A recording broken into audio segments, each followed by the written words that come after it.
We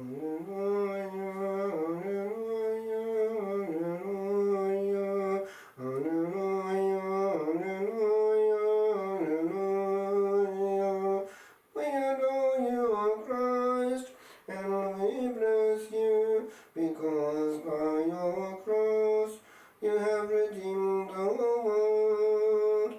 Alleluia, alleluia, alleluia.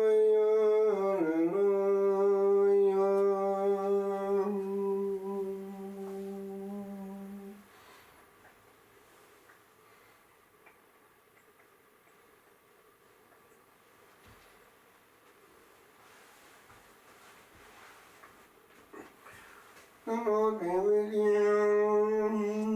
With your spirit. A reading from the Holy Gospel according to John. Glory to you, O Lord. Jesus said to Nicodemus, no one has ascended into heaven, but he who descended from heaven, the Son of Man. And as Moses lifted up the serpent in the wilderness, so must the Son of Man be lifted up, that whoever believes in him may have eternal life. For God so loved the world that he gave his only Son, that whoever believes in him should not perish, but have eternal life. For God sent his Son into the world, not to condemn the world, but that the world might be saved through him. The Gospel of the Lord. Praise to you, Lord Jesus Christ.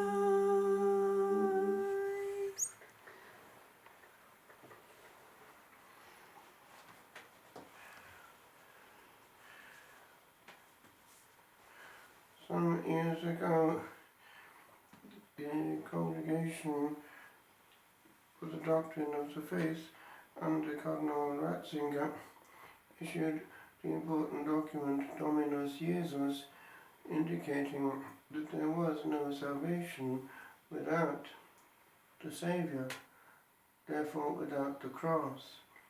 No one can get to heaven without the cross. And the way in which the merits of the precious blood and of the sacrificial offering of the Lord on the cross, perpetuated through time by his sacrificial will on the altar, is a mystery. But we cannot bypass the cross by an indifferentism which presumes that it's all the same. And therefore, even though many in very good will attack the Catholic Church while praying to God, without realizing it, they too will not be in heaven without, at that point, in some mysterious and mystical way, being in the Church. Without the Church, outside the Church, there is no salvation. And therefore the Church, as a good mother, stretches out her arms, and the grace of Calvary in the Church overflows and reaches in mysterious ways to those who are in any way open to the light of grace without fully understanding it. But on the other side, one does understand it, and one realizes it was all one. Therefore the gravitational pull of grace orientates towards the Saviour and towards what he has wished. Therefore one cannot authentically serve the Saviour without the bottom line of "Thy will be done," which therefore presumes that if it is known, it will be followed.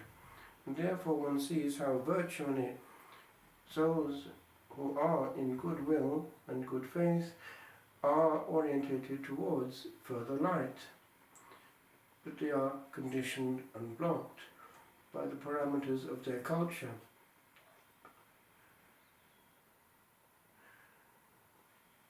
In the complex of the Holy Sepulchre, one can see how, despite elements of culture and division, that oneness is, strangely enough, there.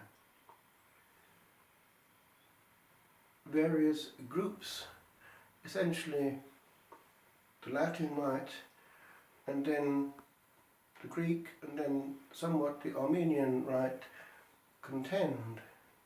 The Copts too are there, and the bits of antiquity come through in their hanging on to what is most precious here on earth to them, the spot where our redemption happened. We know that it is the spot. The Romans knew it in their own way, and therefore stopped it, stopping Christians from getting there by a huge amount of earth and rubbish. It was inaccessible. When, after the Edict of Milan, persecution ceased, it was possible for them to get access to it, and indeed the mother of the emperor, St. Helena, with her workers, went there and they started to excavate. Unbroken tradition knew where it was, and indeed they found these crosses. They didn't know which was the real one. One of the workers accidentally fell to his death, and when touching the true cross, was brought back to life, and he knew this was the one. All the authentic relics are of pine wood. The main relic is in Santa Croce in Rome. One day an exorcist couldn't get rid of the demon and started to threaten him. It was actually a bishop in the area of Rome and threatened him with the relic of the true cross, at which the demon began to howl and scream, saying, "Not that one, it has his blood on it." The precious blood, it can actually be seen in that complex of the Holy Sepulchre. It is such an odd complex, difficult to photograph, because it is made of both Calvary and the garden. And the earthquake can still be seen in its trace, in the crack in the rock, deliberately exposed for pilgrims through glass, and the precious blood which fell on it was seen by pilgrims throughout the ages. Eugenia and others have seen it and given testimony for us from early times, and it can be seen through glass there exposed for us by the authorities of the Holy Sepulchre, the precious blood that redeemed us and washed the world, without which there is no access, for the gates of heaven, paradise, were closed until the Lord on Calvary, precisely at that spot, cried out, "It is accomplished." And then the veil of the temple, the old order, was torn apart from top to bottom. The Holy of Holies was laid open in the flesh of the Saviour on the cross. Some years ago, restoration work happened in the whole area of the Basilica, and it is interesting that on Good Friday people were flabbergasted to see a living miracle at the very spot. The two-dimensional crucifix which the Greeks have over the spot of our redemption, for quite a long time on that afternoon, opened its eyes, and it could be seen, and it was, and photographed by any who passed by. The status quo in the Holy Sepulchre still holds, despite the tensions, and I was moved to see how it works. I was involved in the procession on one Friday when the whole of the complex is given over to the devotion of the Latins. And so an old celebration, unchanged, still happens with incense and devotion. All the chapels of the Holy Sepulchre are venerated in procession with ancient prayers before each one, point where the Magdalene was, and so on. And when it comes to going to Calvary itself, the Greek chapel is used and venerated with Latin ceremony, and there is great respect on both sides.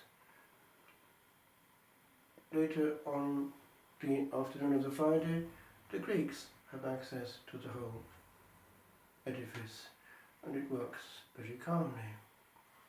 Likewise, in the complex of Bethlehem, I was able to be one of the 3 concelebrants on the Latin High Mass in the grotto at Bethlehem, which happens at dawn. And we were waiting for about half an hour in the sacristy, vested, for the Greeks to come out, for we were following the status quo, which had in it that after the Greeks have finished, the Latins have their celebration.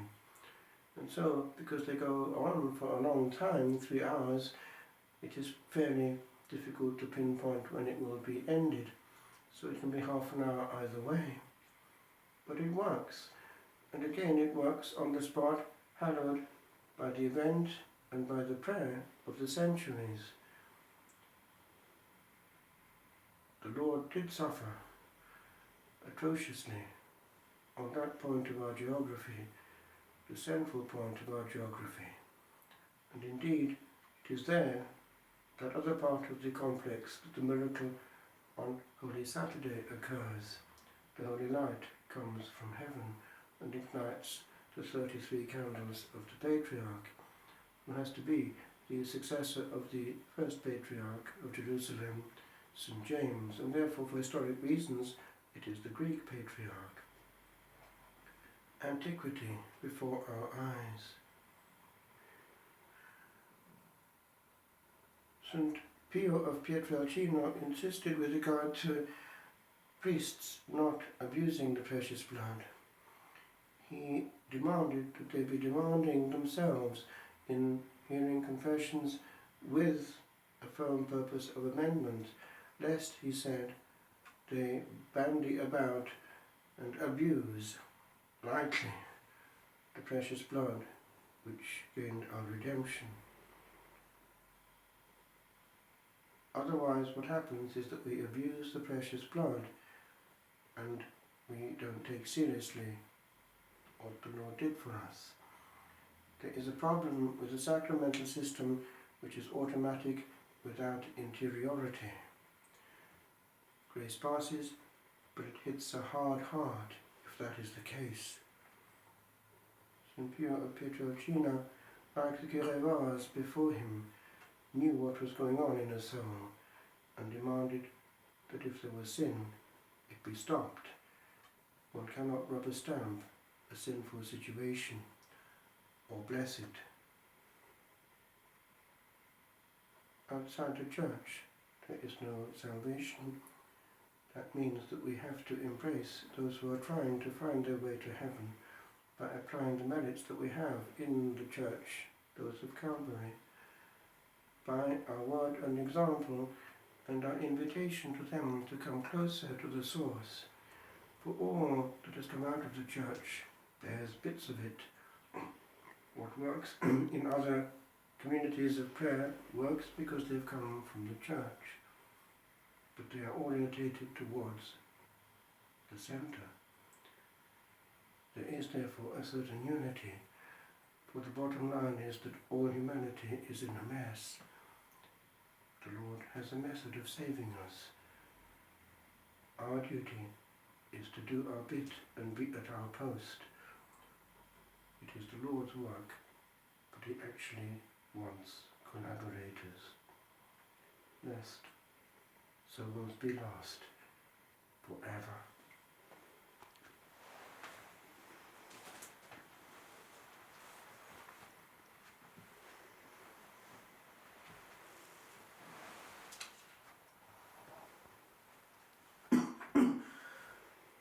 tree of life, my Saviour's cross. Prepare the tree of Eden's loss. Stretch forth thine arms, O all mankind, that wandering Adam shade may find. Victorious tree, triumphant tree, the universe lies under thee.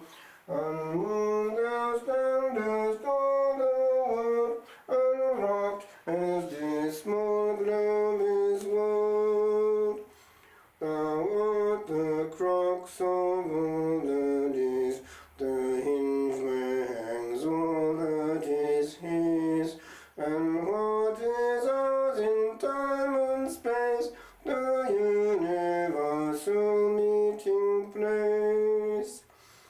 Thou pointest upward to the skies, thou pointest to where Satan lies. Thou reachest out to sea and land, thou holdest thy Creator's hand. O Gibbet, thou shalt judge the world, the echo of thy final word shall sound resound from end to end of space that doth